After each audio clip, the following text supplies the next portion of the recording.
acclamer le Seigneur des Seigneurs. Alléluia. Les rois des rois. Gloire au Seigneur. Gloire au Seigneur. Alléluia. Gloire à Jésus. Gloire à Jésus. Gloire à Jésus. Gloire à Jésus. Gloire à Jésus. Alléluia. Alléluia. Alléluia.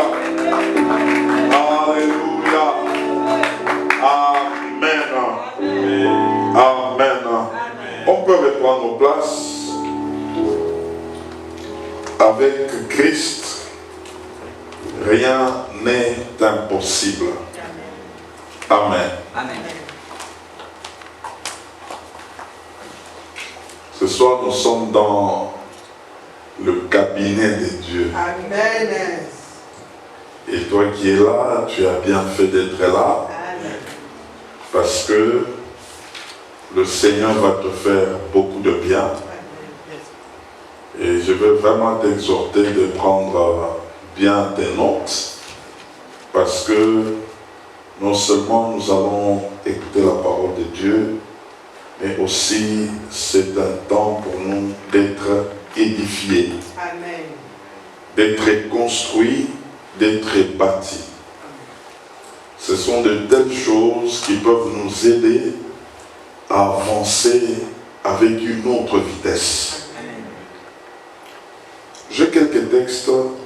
Le premier, nous sommes dans Luc, chapitre 1er, verset 37 au verset 38. Ça, j'aimerais qu'on lise étant debout. Évangile de Luc, le premier chapitre, du verset 37 au verset 38. Nous faisons la lecture au nom de Jésus-Christ. Car rien n'est impossible à Dieu. Marie dit, je suis la servante du Seigneur, qu'il me soit fait selon ta parole. Et l'ange la quitta. Amen. On peut reprendre nos places. Que Dieu soit loué. Nous prenons un deuxième texte. Nous sommes dans Marc, chapitre 9, le verset 23. Marc, chapitre 9, le verset combien? 23. 23, nous lisons. Jésus lui dit, si tu peux, tout est possible à celui qui croit. Amen. Et nous prenons Luc, encore Luc 17, 5 à 6. Luc 17, 5 à 6. Luc 17, 5 à 6, nous lisons. Les apôtres dirent au Seigneur, augmente-nous la foi. Et le Seigneur dit, si vous aviez de la foi comme un grain de sénévé, vous diriez à ces sycomores, déracine-toi et plante-toi dans la mer, et il vous obéirait. Amen. Et enfin, nous prenons Romains chapitre 12, le verset 3. Romains chapitre 12 et le verset 3. Nous lisons, par la grâce qui m'a été donnée, je dis à chacun de vous de n'avoir pas de lui-même une trop haute opinion, mais de revêtir des sentiments modestes selon la mesure de foi que Dieu a répartie à chacun. Amen. Hier, on nous a parlé sur beaucoup de choses concernant la foi. Et ce que nous pouvons retenir est que la foi, c'est l'élément qu'un enfant de Dieu doit nécessairement avoir. Parce qu'en réalité, sans la foi, il est impossible d'être agréable à Dieu. Et même, je dirais, il est impossible de lui appartenir. Nous commençons tout par la foi. Selon Éphésiens chapitre 2, le verset 8, la Bible est en train d'attester que nous sommes sauvés par la grâce, mais au moyen de la foi. Donc la grâce, c'est la main tendue de Dieu à l'homme, et la foi, c'est la réponse de l'homme à Dieu. Dieu te tend sa main par la grâce, et à l'homme de répondre par la foi. C'est-à-dire, lorsque nous entendons ou nous écoutons la parole de Dieu et que nous répondons positivement à cette parole, c'est elle qui suscite ou qui produit en nous la foi. On peut diminuer? On diminue un peu? Ça va? Ok. Alors, lorsque nous répondons positivement à la parole de Dieu, cette parole dépose en nous une mesure de foi. Selon Romains chapitre 12, le verset 13. Chacun de nous, lorsqu'il a cru, en lui a été déposée une mesure de foi. Alléluia. C'est par la foi que nous sommes enfants de Dieu. C'est que nous avons dit oui à Dieu. Nous avons répondu positivement à Dieu. Et donc, c'est par elle que nous sommes déclarés enfants de Dieu. Je suis en train de poser des bases. Nous allons décoller dans peu de temps. Dans Romains chapitre 10, à partir du verset 8 à 10, on est en train de nous amener à comprendre quelque chose. On nous dit, que dit-elle donc? La parole est près de toi, dans ta bouche et dans ton cœur. Or, c'est la parole de la foi que nous prêchons. Si tu confesses de ta bouche le Seigneur Jésus, et si tu crois dans ton cœur que Dieu l'a ressuscité de mort, tu seras sauvé. Verset 10. Car c'est en croyant du cœur qu'on parvient à la justice, et c'est en confessant de la bouche qu'on parvient au salut. Alléluia. Donc, la foi, nous pouvons dire encore, c'est confesser ce qui se passe ou ce qui s'est passé dans notre cœur. Nous avons cru au-dedans de nous et nous les déclarons avec nos bouches pour dire j'ai cru dans cette parole ou en Dieu. En réalité, c'est ce qui s'est passé dans mon cœur ou dans mon esprit que je confesse dans ma bouche. J'aimerais qu'on retienne bien cette vérité-là. C'est que quand quelqu'un confesse qu'il est enfant de Dieu, pourquoi il déclare cela? Parce qu'il a cru au-dedans de lui. C'est ce qui le pousse à faire quoi? À confesser de sa bouche. Alors comprenons très bien. Lorsque tu confesses de ta bouche ce qui se passe au-dedans de toi, c'est ce que tu confesses qui exprime ce que tu as réalisé au-dedans de toi. Alors, par là, nous voulons comprendre une définition de la foi qui va nous aider ce soir. Je dis que je suis en train de poser des bases et nous allons décoller ce soir. Tu vas comprendre que tu as bien fait d'être là. Amen. Hébreux chapitre 11, le verset 1er, et nous voulons les joindre avec 2 Corinthiens 4, 13. Hébreux chapitre 11, on nous donne la définition de la foi, n'est-ce pas? Oui. On nous dit, or la foi est une ferme assurance des choses qu'on espère, une démonstration de celles qu'on ne voit pas. Amen. Alors si nous prenons 2 Corinthiens chapitre 4, le verset 13, et que nous voulons les prendre ensemble avec Hébreux 11, 1, nous allons tirer quelque chose là-dedans. Écoutez, 2 Corinthiens 4, 13, la Bible nous dit, et comme nous avons le même esprit de foi qui est exprimé dans cette parole de l'Écriture, j'ai cru, c'est pourquoi j'ai parlé. Nous aussi, nous croyons, et c'est pour cela que nous parlons. Alléluia. Alors déjà avec ces 2 passages, j'aimerais nous donner une définition simple de la foi. La foi, c'est ce que je dis, qui est le résultat de ce que je crois en moi. La foi, c'est ce que je dis. La foi, c'est ce que tu déclares. Et pourquoi tu le déclares? Parce que au-dedans de toi, tu as fait quoi? Tu as cru. Parce que tu as cru, c'est ce qui te pousse à faire quoi? À parler. Est-ce que quelqu'un me comprend? Amen.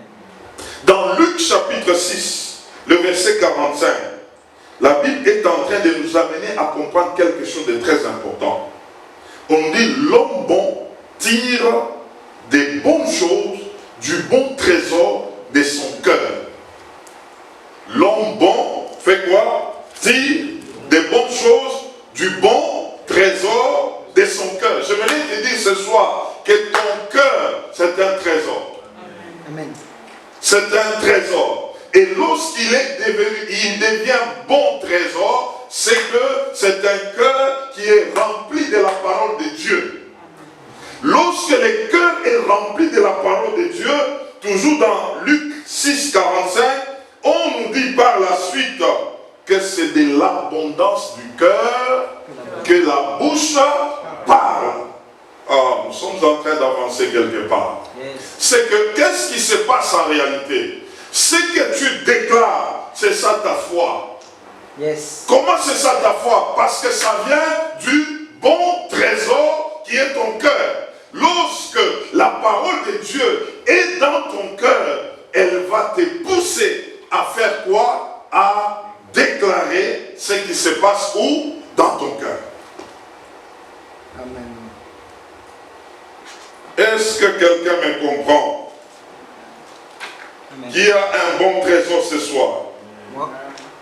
Et écoutez bien, et on nous dit aussi, lorsque un homme a un mauvais trésor, le méchant a un mauvais trésor, et ce mauvais trésor c'est quoi? C'est son cœur. Et donc lui aussi, c'est de l'abondance de son cœur que sa bouche va faire quoi? Va parler. Est-ce qu'on comprend ça? Oui. Ah, lisons Luc 46, c'est comme si vous me regardez, c'est comme si c'est moi-même qui est en train de dire cette chose. Luc 6, verset 45. Nous sommes là. L'homme bon tire des bonnes choses du bon trésor de son cœur. Et le méchant tire des mauvaises choses de son mauvais trésor. Car c'est de l'abondance du cœur que la bouche parle. C'est que déjà on peut évaluer quelqu'un par sa façon de parler. Si tel part, tu peux dire, il a la foi en Jésus. Si tel autre part, tu dis non, il a un mauvais trésor, c'est qu'il n'a pas la foi en qui? En Jésus-Christ. Donc, nous pouvons dire, selon 2 Corinthiens 4, 13, parce que tu as cru en Jésus-Christ, c'est pourquoi tu fais quoi? Tu parles ou tu déclares. Et tu déclares quoi? Les bonnes choses qui se trouvent dans ton bon trésor. Alléluia. Amen. Alors, il est facile de découvrir quelqu'un s'il a la foi en Christ ou pas. C'est pas sa façon de faire quoi? De parler. C'est pas sa façon de parler. Quelqu'un va te dire, frère, Dieu fera. Quelqu'un m'a dit, Dieu m'a abandonné. Bon, il a dit, bon, allons-y seulement. Déjà, on peut comprendre que telle personne, sa foi, pose problème. Et on les découvre comment? Par sa façon de faire quoi? De parler. Ce soir, on va découvrir, ou j'aimerais te dire, on va te découvrir par ta façon de parler. On va t'évaluer par ta façon de faire quoi? De parler. Il est facile de dire, j'ai la foi en Christ, je suis enfant de Dieu, mais lorsque nous vivons, on peut nous découvrir par notre manière de faire quoi? De parler. Rentrons maintenant dans le texte de base, dans Luc 1er, avec Marie. Marie, l'ange arrive. Il trouve une femme qui n'était pas encore mariée. L'ange commence à lui parler. L'ange lui dit, écoute Marie, tu auras un fils, tu vas enfanter. Et ce fils-là sera appelé fils de Dieu. Marie directement regarde la manière dont on est venu la voir. Elle a senti que non. Ici, il y a une présence. Et Marie réagit que moi, Marie, je suis qui? La servante de Dieu. Et donc, ce que tu viens de me dire là, que cela s'accomplisse selon la parole que tu venais de déclarer sur moi. Mais avant cela, Marie a posé une question. Il dit, mais comment cela se fera? Parce qu'en réalité, tel que moi je suis, je n'ai pas encore connu d'homme. Je suis vierge. Comment ça va se passer? Cette question de Marie était une question légitime. En fait, tu me parles d'avoir un enfant pendant que je n'ai jamais connu d'homme. Je ne suis pas encore en couple avec quelqu'un, mais tu me dis cela. Comment ça va se passer?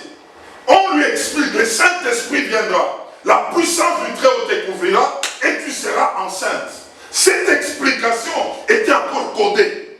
Mais Marie dira, je suis la servante du Seigneur, qu'il me soit fait selon ta parole. Maintenant, regardez de l'autre côté. Pendant qu'on expliquait à Marie, l'ange pouvait même lui dire, Élisabeth est déjà à son 6e mois de sa grossesse. Mais qu'est-ce qui s'est passé du côté d'Élisabeth? L'ange est venu chez qui? Chez Zacharie. Zacharie était dans la présence de Dieu. On lui parle que Zacharie, tu auras un enfant. Maintenant, Zacharie dira à l'ange, comment ça va se passer? Moi, je suis vieux et ma femme est avancée en âge. Ça, c'est l'incrédulité. Comment ça va se passer? Zacharie dira, quel est le signe qui va me montrer que ces choses-là se feront? On lui dit, parce que toi tu es incrédule, les signes, on va te fermer la bouche. Vous savez pourquoi on l'a fermé la bouche? Parce qu'il parlait mal. Une parole est venue de la part de Dieu, une parole de foi, mais lui accueille cette parole avec incrédulité. Représentez-vous si Zacharie était sorti avec son entendement, sa façon de mal parler, il allait troubler les choses. Alors comme il n'avait pas la foi, pas sa manière de faire quoi? De parler. Déjà avec l'ange, il commençait à lui dire déjà que non, non, moi je suis vieux, ma femme, elle est avancée en âge, comment ça va se passer? Donnez-moi un signe. On dit, bon, ok, cet homme ne sait pas parler, je dois faire quoi? Je dois fermer sa bouche. Vous savez, lorsqu'on parle mal, on exprime vraiment que Dieu n'est pas capable. On exprime son niveau de foi. Et Zacharie est resté muet. c'est que quand il est sorti du lieu où il donnait les sacrifices, on remarque cet homme qui était entré là-bas, il parlait, mais il sort muet. On commence à lui poser des questions, le regarde, il commence à faire des gestes, des signes. Lui, il avait demandé un signe. On lui a donné un bon signe. On a fermé quoi? Sa bouche. Jusqu'à ce que la grossesse de sa femme était en train de pousser. Mais Zacharie, lui, était toujours muet. Jusqu'au jour de l'accouchement, les gens donneront le nom à l'enfant. Que son nom, ce sera le nom de son père. Zacharie a commencé à écrire par terre. Il a commencé à écrire pour donner les noms qu'il avait entendus lorsqu'il était dans la présence de Dieu. Mais sa bouche était toujours comment? Fermée. Il ne faut pas qu'on te ferme la bouche. Amen. À cause de ta façon de parler. Quand tu parles, tu dois bien parler. Yes. Et ces jours-là, quand l'enfant est né, c'est ces jours-là qu'on a maintenant délié la langue de Zacharie. Là, la Bible déclare, quand il a vu comme ça, il a commencé maintenant à adorer le Seigneur, à louer le Seigneur. Là maintenant, sa langue commençait à parler des merveilles du Seigneur. Oh, c'est ce que le Seigneur attendait de lui. Qu'il puisse croire, qu'il puisse dire, Seigneur, c'est vrai, ça va se réaliser, je te rends gloire. Marie l'a dit, je suis la servante du Seigneur, qu'il me soit accordé selon ta parole. Tout s'est joué autour de quoi? De la parole. Zacharie, on a fermé quoi? Sa bouche. Marie, elle a fait quoi? Elle a bien parlé. C'est comme ça que Marie pouvait rendre gloire à Dieu. Mais Zacharie, il fallait fermer sa bouche. Je me l'ai dit ce soir, dans le royaume de Dieu, tout se joue autour de la parole. Amen. Retenez ça. Dans le royaume de Dieu, tout se joue autour de la parole. De la parole. Je vais t'annoncer ce soir, ce dont tu as besoin, ce n'est pas ce que tu cherches, mais tu as besoin de la parole. Amen. Tu as besoin d'une parole. Tu as besoin d'une parole et tu les comprendras ce soir. Tu as besoin d'une parole. Ésaïe 55, de 10 à 11. On est en train de nous parler de cette parole qui est comme la pluie. Lorsqu'elle descend, elle ne rentre pas auprès du Père sans pour autant accomplir de ce pourquoi elle a été envoyée. Devant une montagne, devant une maladie, tu n'as pas besoin d'autre chose. Tu as besoin d'une parole.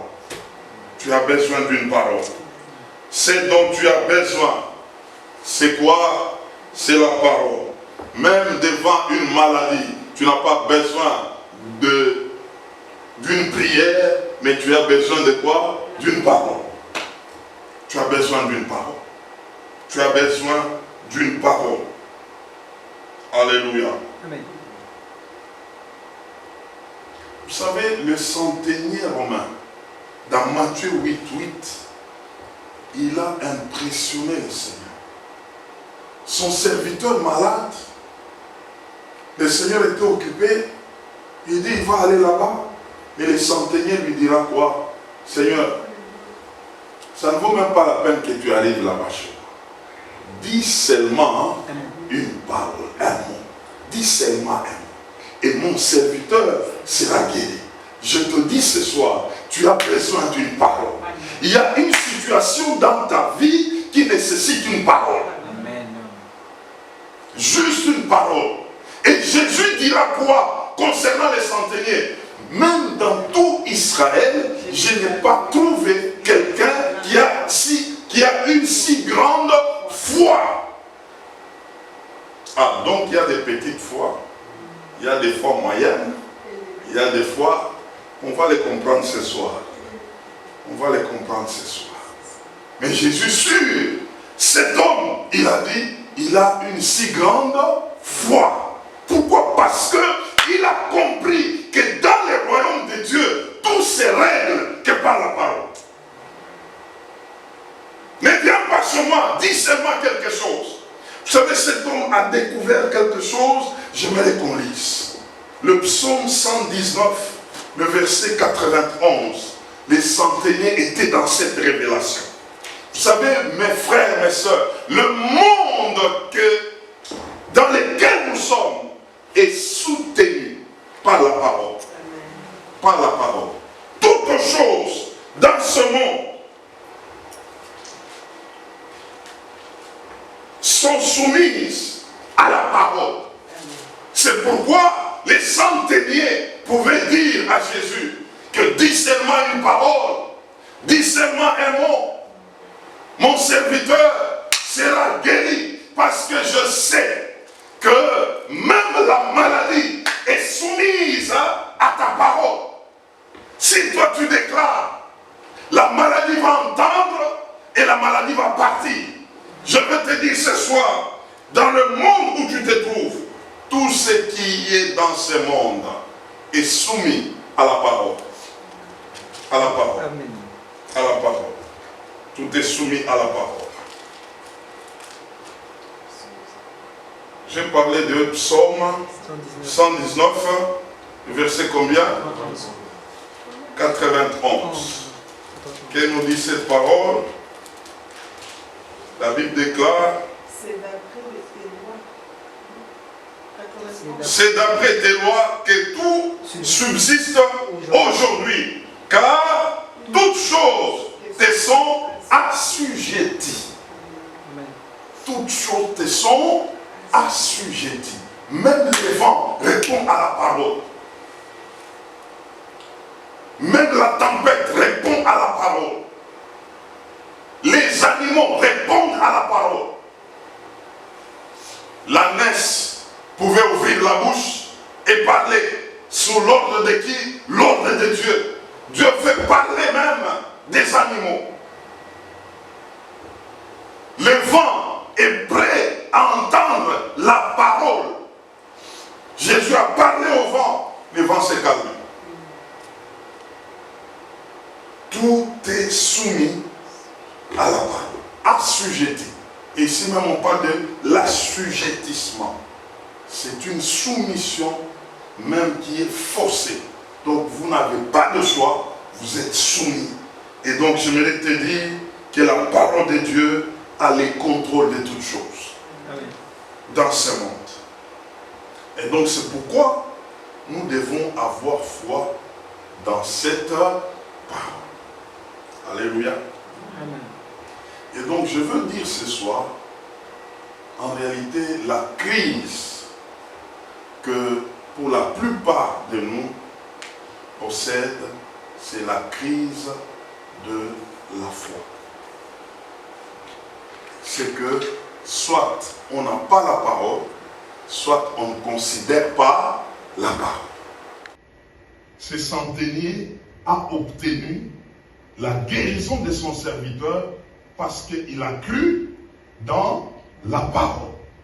Et donc, ce soir, mon travail consiste à ce que nous puissions comprendre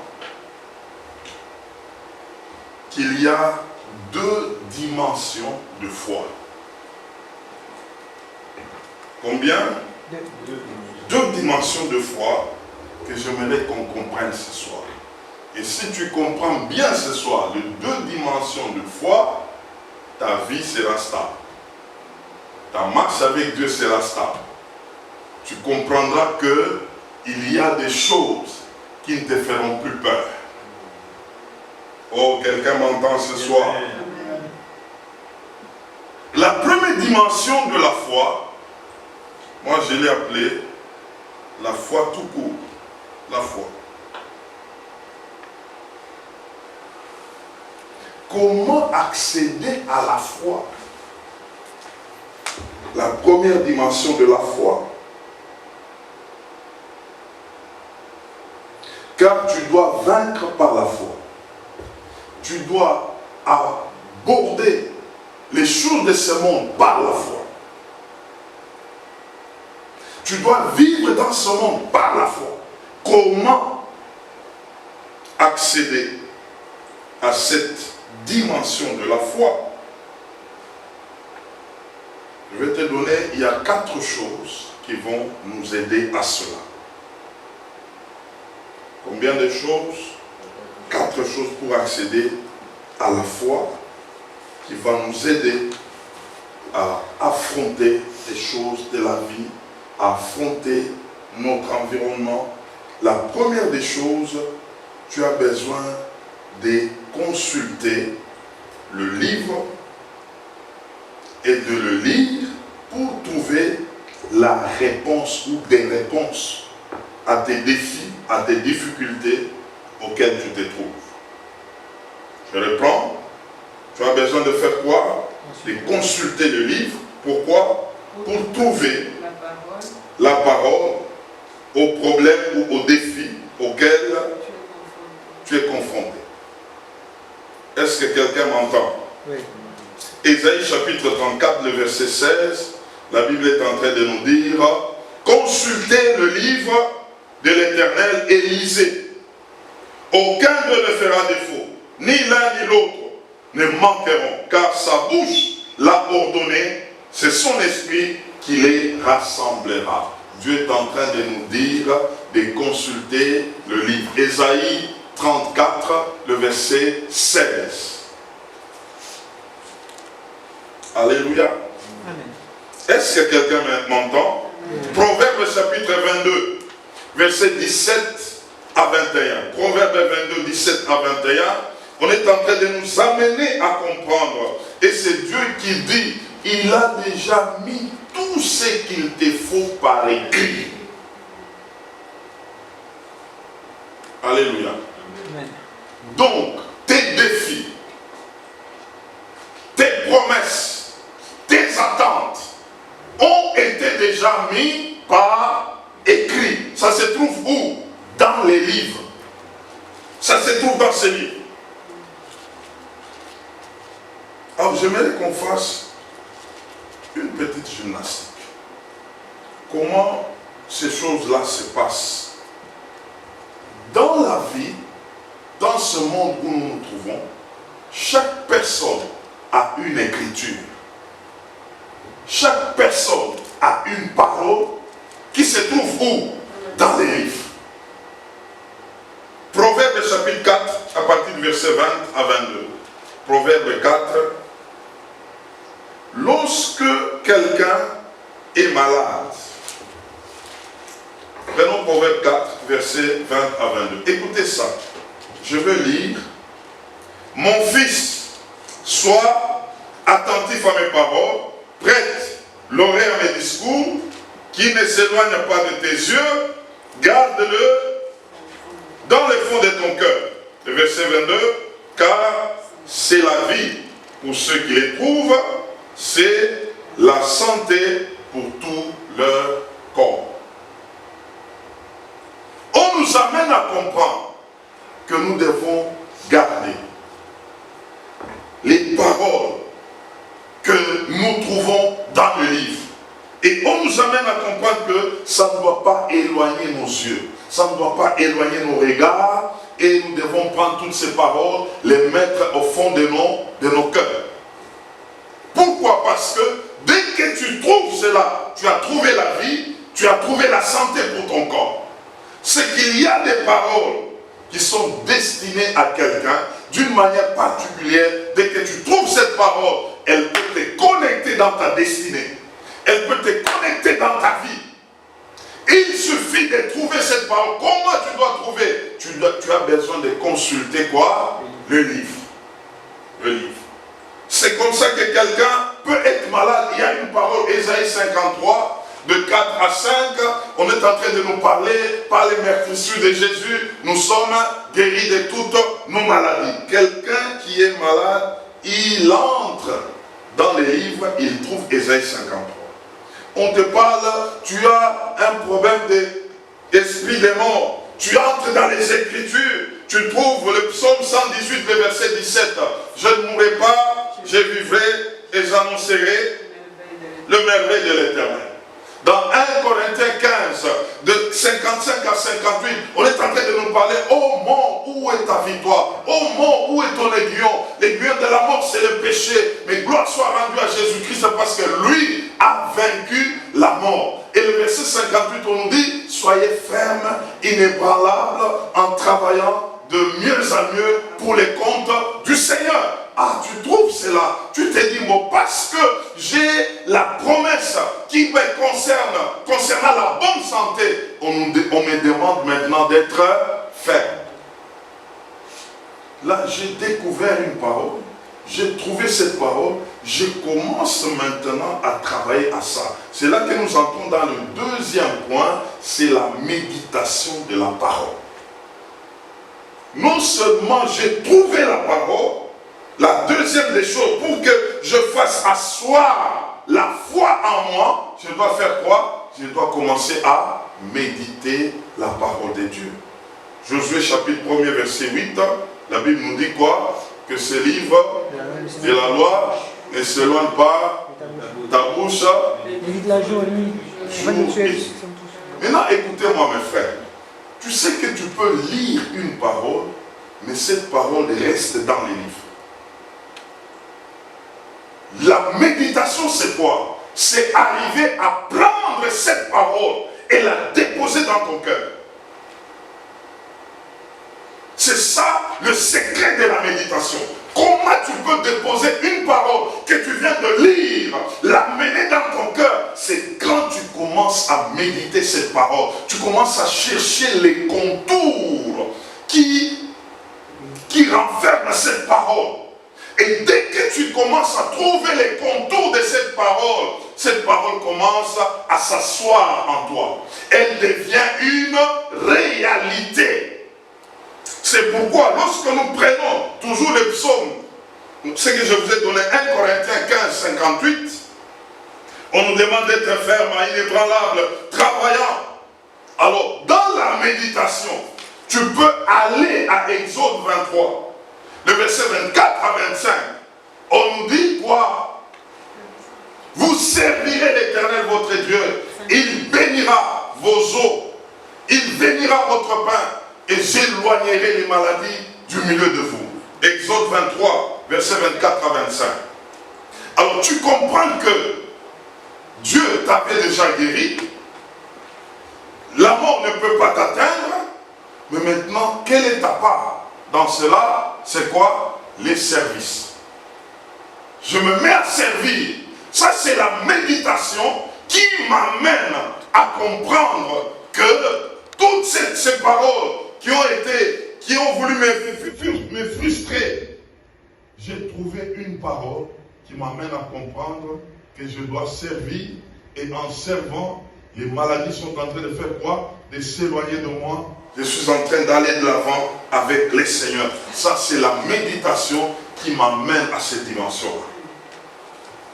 Et troisièmement, là maintenant nous arrivons à la dimension de la déclaration. Cette parole que j'ai méditée, cette parole que j'ai fait asseoir au-dedans de moi, Proverbe 18, verset 20 à 21, commence à m'amener à comprendre que la vie et la mort sont au pouvoir de ma langue. Et donc, je ne dois pas parler de n'importe quelle manière. Je dois parler selon ma dimension de la méditation, selon ce que j'ai fait asseoir au-dedans de moi. Parce que au-dedans de moi, il y a un bon trésor. C'est le trésor de la parole de Dieu que j'ai médité, que j'ai fait asseoir. Maintenant, je commence à faire quoi? À proclamer cette parole. Et plus tu proclames cette parole est en train de devenir une réalité. Est-ce que quelqu'un me comprend? Amen. Alors, c'est là qu'on va accéder à la quatrième dimension, c'est la dimension de l'action. Où tu commences à agir selon ce que tu as reçu, tu as médité, tu as déclaré, mais maintenant tu commences à vivre selon cette parole-là. Jean chapitre 5, verset 17, Jésus-Christ est en train de dire, mon Père agit jusqu'à présent, moi aussi j'agis. Ça c'est l'action. Je commence à agir selon ce que j'ai compris.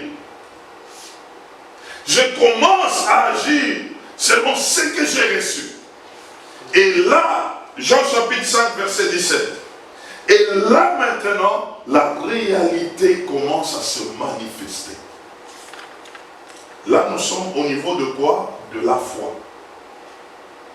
Si nous observons ces 4 choses, entrer en contact avec la parole de Dieu, c'est la lire, et puis deuxièmement faire quoi? La méditation, c'est la faire asseoir, et troisièmement c'est quoi? La déclaration, c'est sortir cette parole du bon trésor qui est ton cœur, et quatrièmement faire quoi? Commencer à agir, c'est l'action.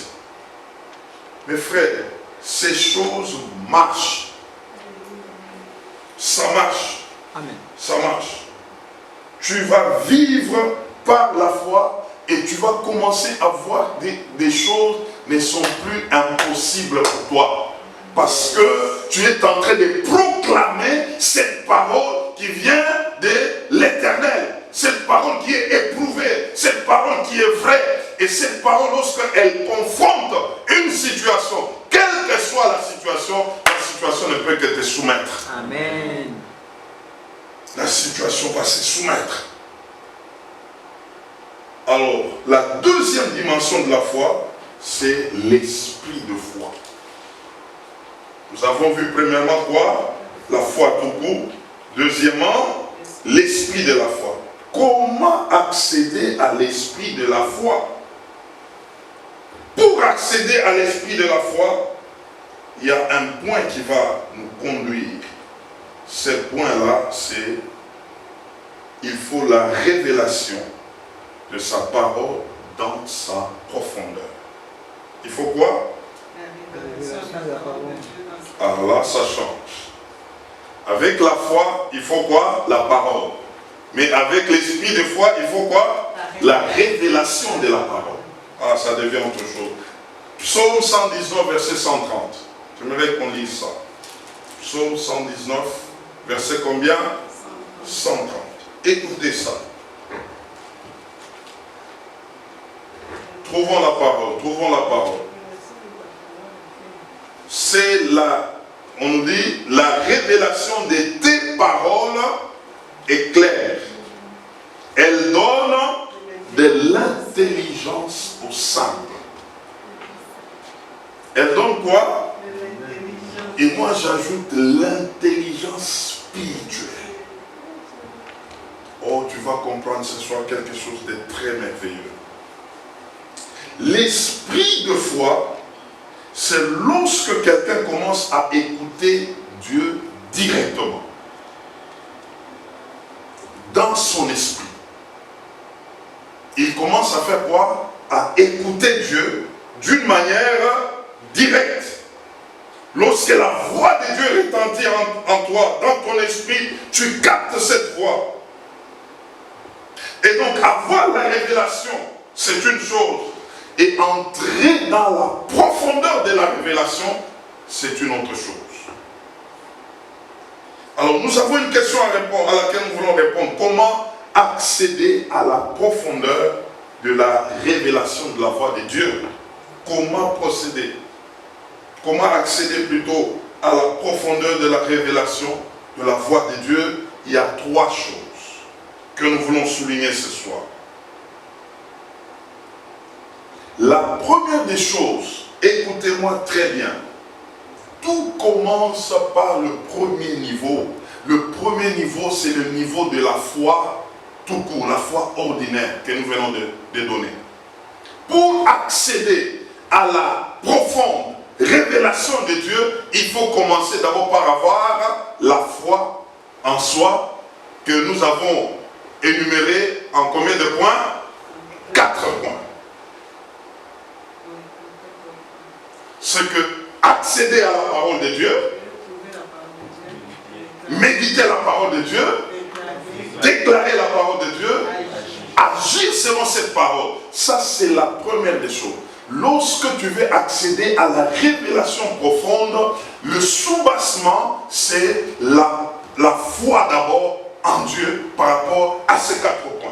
Sans cela, c'est comme ça qu'aujourd'hui, beaucoup de gens tombent dans les pièges à cause d'une révélation qui n'a rien à voir avec la parole de Dieu.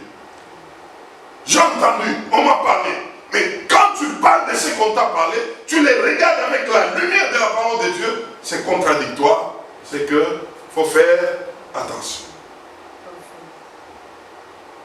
Dieu m'a parlé, Dieu t'a parlé quoi? Il t'a dit quoi? Il t'a dit que, non, il m'a dit, non, je dois divorcer avec ma femme pour prendre ma secrétaire.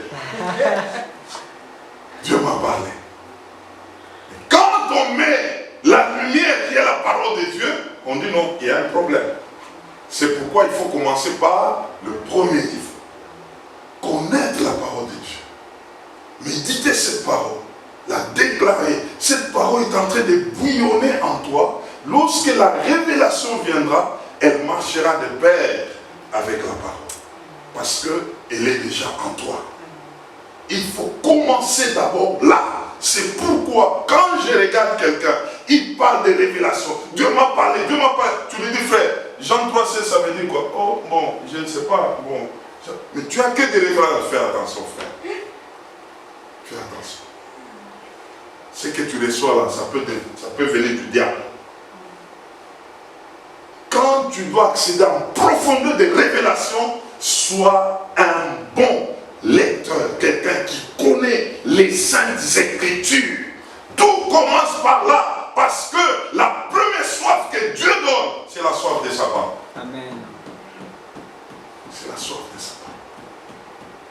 Dieu ne fait pas le contraire. Il va t'amener dans la parole et la parole t'amènera dans les révélations. Nous allons les comprendre ce soir. C'est que tout doit commencer.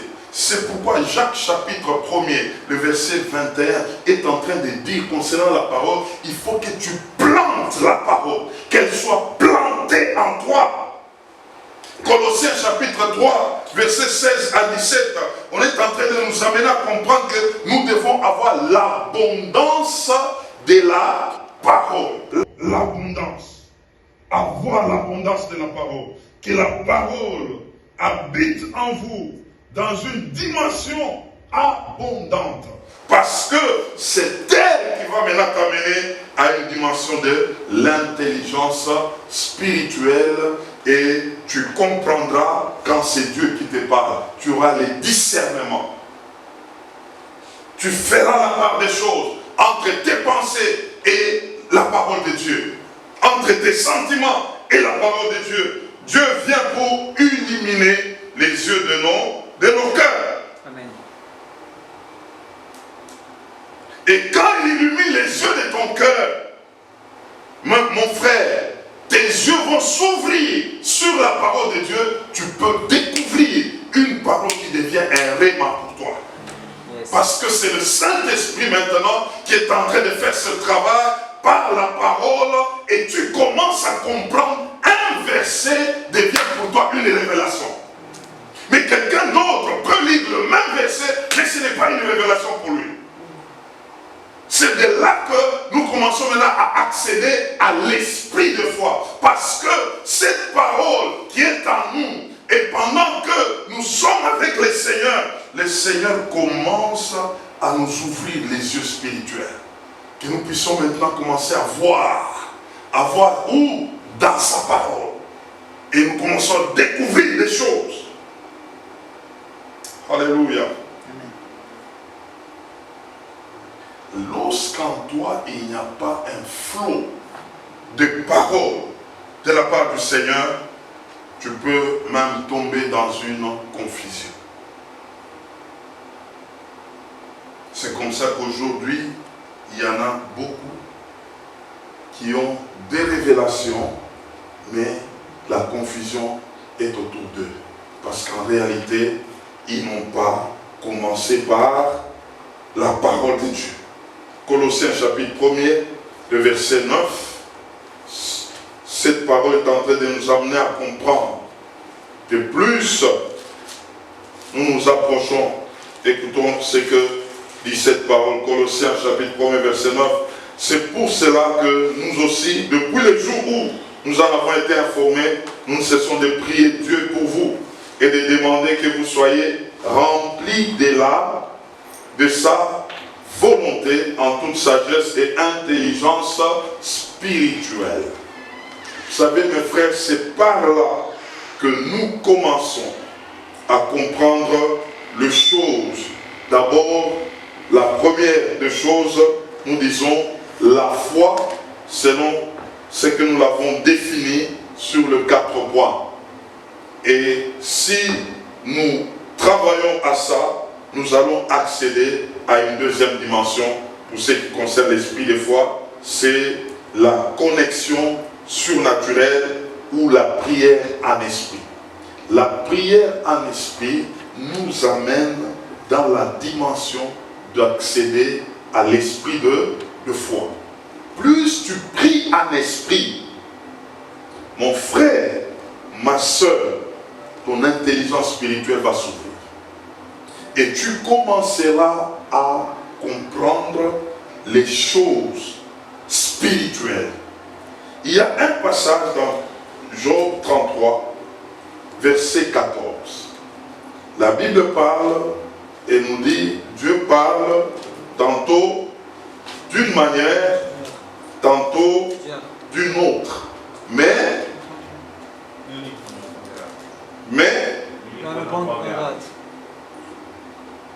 pourquoi les gens ne prennent pas garde de ce que Dieu dit? Parce qu'en réalité, on n'arrive pas à découvrir les codes qui se trouvent dans sa parole. Je parlais de Jean 33, 14 à 18.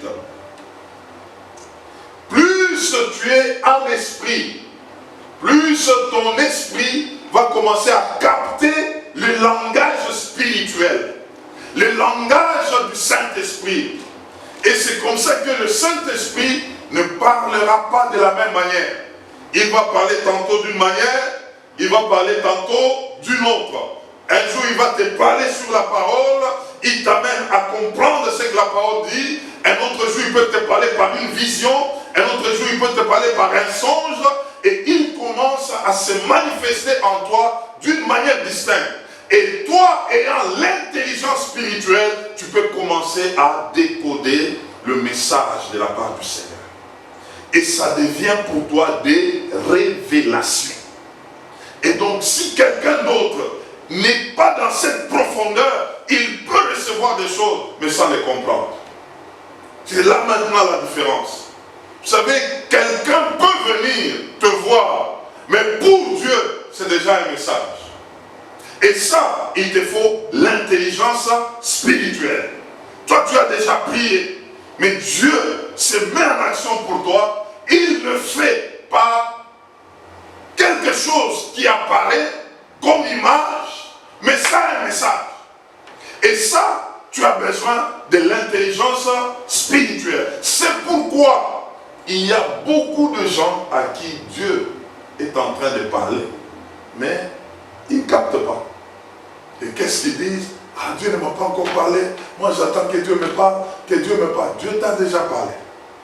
Ce qui te manque, c'est l'intelligence spirituelle pour arriver à découvrir qu'est-ce que Dieu te dit. Alléluia. Et sur ce point, il y a beaucoup de gens qui n'arrivent pas à décoder le message de Dieu.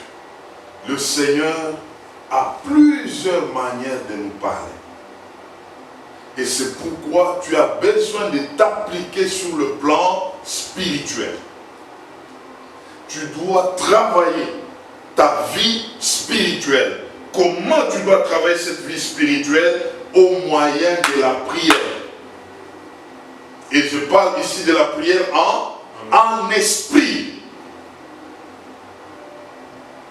esprit, que tu te laisses, que ton intelligence naturelle reste stérile, que tu commences à travailler qu'avec l'intelligence spirituelle, en esprit, en esprit, en esprit.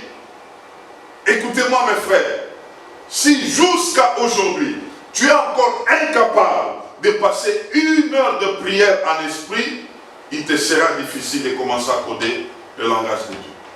Combien? 1 heure. Juste en esprit seulement, 1 heure de prière. Et c'est le niveau, le premier niveau.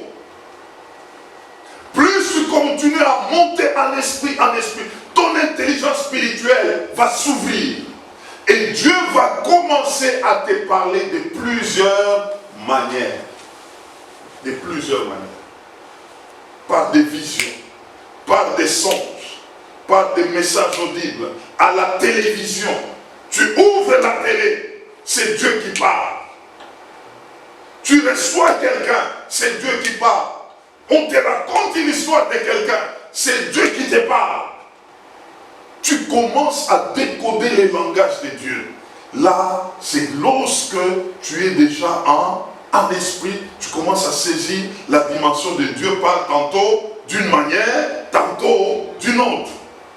Et si nous comprenons bien ce langage-là, nous allons avancer avec Dieu. Amen. Nous allons avancer. Nous allons avancer.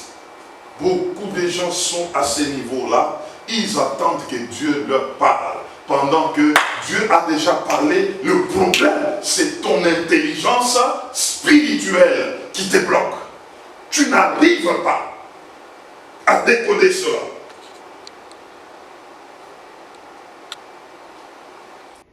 Alors, troisièmement, lorsqu'on se laisse dans la dimension de connexion spirituelle, dans la prière en esprit, on va accéder à un nouveau style de vie. Et c'est ce que j'appelle l'audace de la foi. Dans cette dimension, c'est que quelqu'un commence à agir selon ce qu'il a compris spirituellement, selon ce qu'il a entendu de Dieu, selon ce qu'il a capté de Dieu. Et ça peut être même à contre-courant. C'est pourquoi nous disons ça, accéder dans un nouveau style de vie.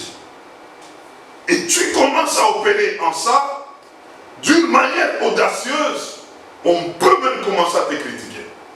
On peut même commencer à te pointer. Qu'est-ce qui se passe avec telle personne? Tu as capté un message. Tu commences à vivre selon ce message. Tu commences à agir selon ce message. Et les choses commencent à bouger. Parce que toi, tu étais en Dieu. Tu as reçu la révélation d'une manière profonde. Soit tu as retrouvé ça dans la parole de Dieu, c'est devenu un réma, et tu commences à opérer en ça. Soit c'était un songe, et le Saint-Esprit a interprété cela, tu as saisi. Écoutez frère, Joseph, il a fallu seulement qu'il puisse capter qu'il y avait déjà, il y en avait combien? 12.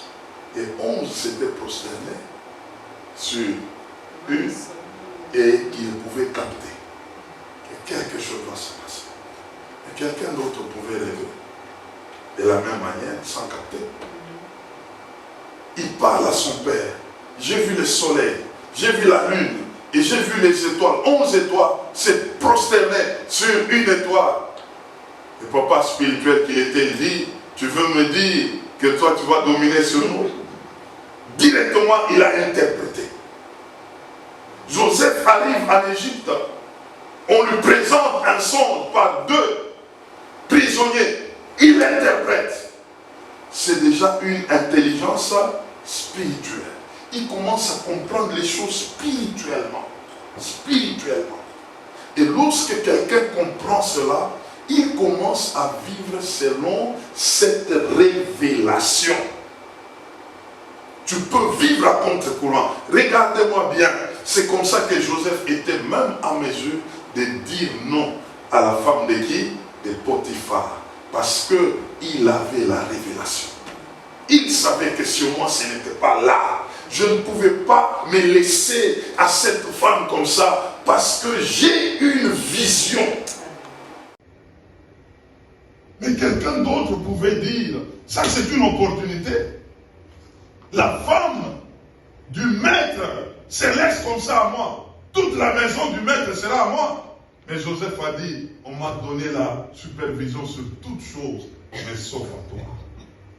Mon autorité doit me limiter chez toi.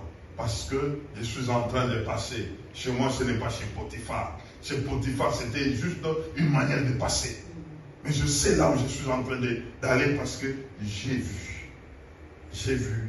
J'avais eu une vision, une révélation. Je dois aller par là. Beaucoup de gens se laissent aller aujourd'hui parce qu'ils n'ont pas encore capté leur profonde révélation. Ils n'ont pas encore décodé cela. Alors c'est comme ça que tout peut arriver. Il se dit non, je peux tomber sur l'occasion. Il y a certaines choses. Frère, si tu as ta révélation, tu ne peux pas te laisser à ça. Tu vas dire, je veux tout gâcher. On m'attend quelque part. Je suis en train d'aller quelque part. Je suis en train d'aller par la foi. J'ai l'esprit de foi qui me conduit. Je sais là où je suis en train d'aller. Ça, il faut une révélation.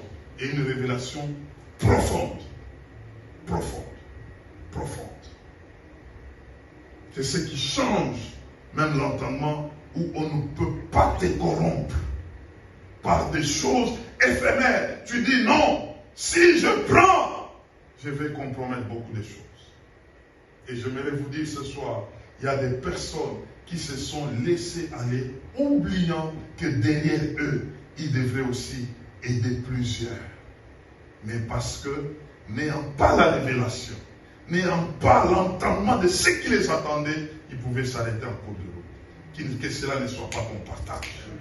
Sois celui qui regarde à Dieu, qui perce sa révélation. Par la foi, tu commences à marcher, même à contre-courant. Il y a des gens qui te regardent, mais pourquoi tu ne fais pas comme tout le monde? Et c'est là où je vais. Un jour, on m'a montré quelque chose. Je suis en train d'aller vers la chose. On peut te critiquer. Regarde tel qu'il est là. Il n'a rien. Voilà ce qu'il fait. Ainsi de suite. Mais toi, tu sais. Vous savez, les gens sont les gens. Ils vont parler aujourd'hui. Mais demain, quand les choses changent, ils seront eux-mêmes les agents publicitaires. Ils commenceront même à dire, d'ailleurs, arrêtez, je vais vous expliquer comment moi je l'ai vu, je l'ai connu, comment est-ce qu'il était. Voilà maintenant, eux-mêmes vont commencer à parler. Et quelqu'un qui a la révélation, il gardera cela. Quel que soit le prix à payer, ça, il faut le capter d'une manière profonde. Je vais terminer. Je suis en train de terminer. Vous savez, je l'ai dit avec Romains 12, 3, tout commence toujours quelque part par une mesure de foi.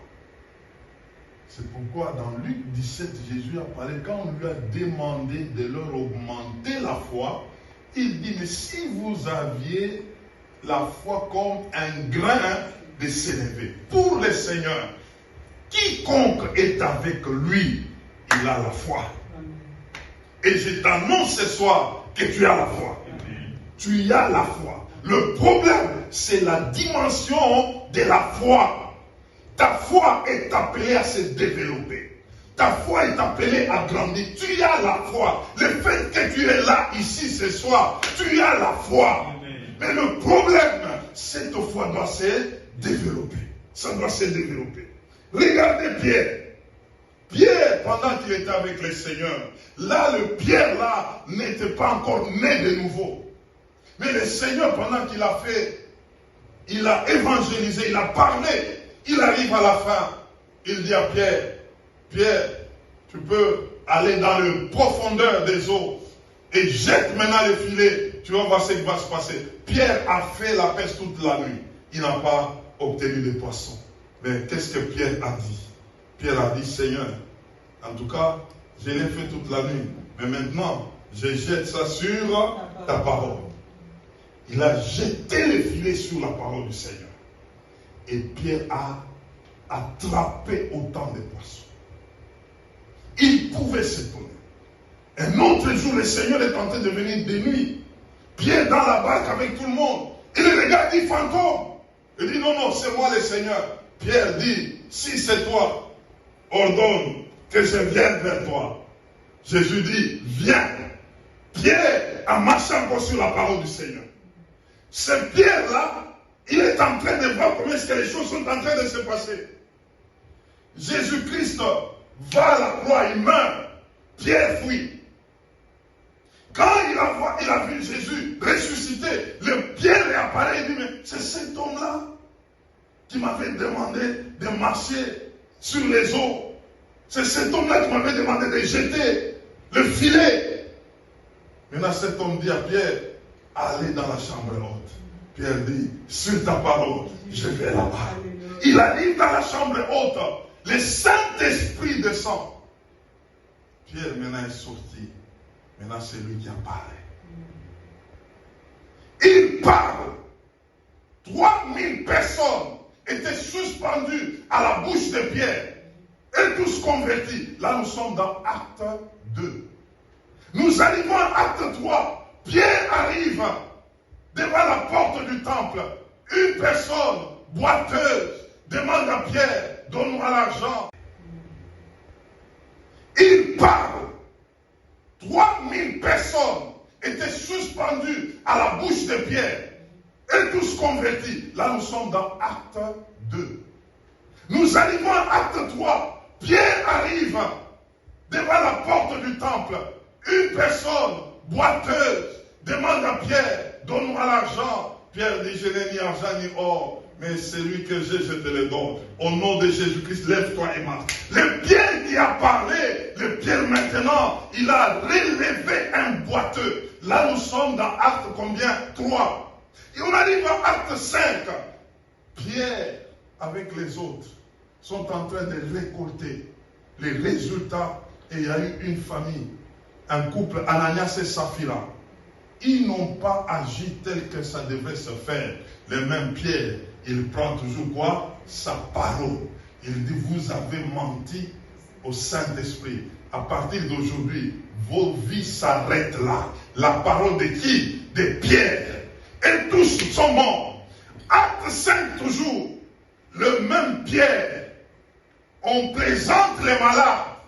Pierre dit, je n'ai pas le temps de mettre mes mains sur tous les malades, mais mon ombre va les guérir. Le même Pierre. Si vous regardez bien, la foi de Pierre est en train de faire quoi? D'augmenter.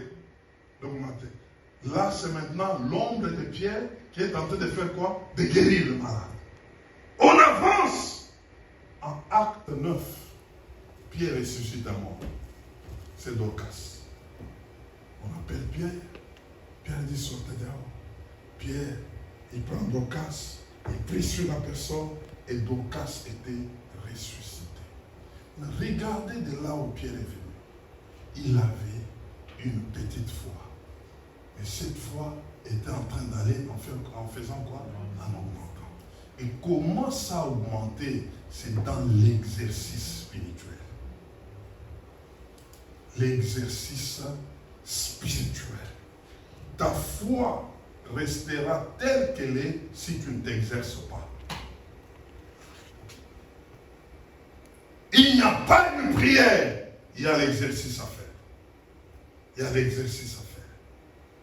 Maître, montre-nous la foi. Le maître dit, si vous aviez la foi comme un grain de sénévé, si vous avez une petite foi, cette petite foi allait commencer à faire quoi? À s'augmenter. Une faible foi, une petite foi, une foi qui commence à croître, une foi forte, une foi grande, et puis une foi qui peut déplacer les montagnes.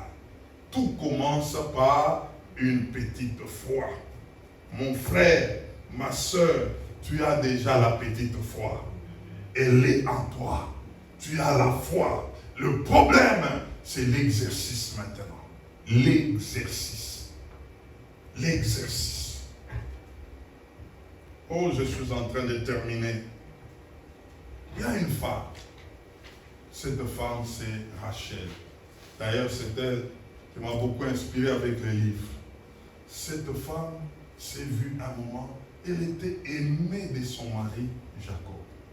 Mais elle n'avait pas d'enfant. Mais le même Jacob avec qui avait Léa, sa sœur. Et quand Jacob va chez Léa, sa sœur, Léa avait des enfants. Jacob va chez elle, Rachel n'a pas d'enfant. Rachel s'est dit non. Elle va chez Jacob. Elle dit, Jacob, je veux aussi avoir des enfants comme ma sœur. Jacob lui dit, est-ce que je suis à la place de Dieu qui ne te donne pas les enfants? Ce n'est pas mon problème. Le problème, c'est toi. Cette femme a compris une chose. Et j'aimerais que tu comprennes ça ce soir avant de prier. Premièrement, elle a compris que le problème n'était pas Jacob. Le problème, c'était elle. Parce que Jacob allait chez qui? Chez Léa. Et Léa avait des enfants. Mais quand Jacob vient chez elle, il n'y a pas d'enfant. Qui a le problème là-bas? C'est elle, Rachel. Maintenant, elle s'est dit non. Comme le problème, c'est moi, ce n'est pas Jacob. J'aimerais t'annoncer ce soir, le problème n'est pas Dieu. Le problème, c'est toi. En toi, il y a déjà une graine de foi. Il y en a déjà. Rachel en elle, il y en avait déjà. Elle s'est dit finalement, je vais chercher moi-même. Quand elle s'est dit, moi aussi, je dois accoucher. Elle est tombée enceinte. Elle est tombée enceinte. Elle a parlé. Elle a parlé. Elle est allée vers Dieu pour dire, non, la situation ici, ce n'est pas Jacob. La situation, c'est moi. Moi aussi, j'aimerais porter. J'aimerais porter. Et elle l'a porté. Ce soir, tout dépend de ta foi. Tout dépend de ta foi. Si tu parles correctement, il y a des résultats qui vont commencer à venir. Il y a des choses qui vont commencer à changer. Il y a des choses que tu vas commencer à expérimenter. Il te faut de l'audace. Il te faut déclarer. Il te faut proclamer. Et quand tu proclames ces choses, commence à marcher là-dedans. Commence à opérer là-dedans. Commence à vivre là-dedans. Je l'ai dit au début, le problème que tu as, ce n'est pas un problème de ce que tu dois avoir. Le problème, c'est la parole. Et cette parole est dans ta bouche. C'est la parole de la foi. Tu as un bon trésor. Si ton trésor n'est pas encore plein, remplis ton trésor. Remplis ton trésor parce que c'est de l'abondance de la bouche, du cœur, que la bouche parle.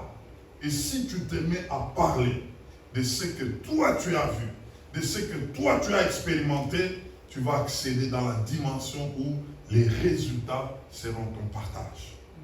Ce soir, voulons nous arrêter par là.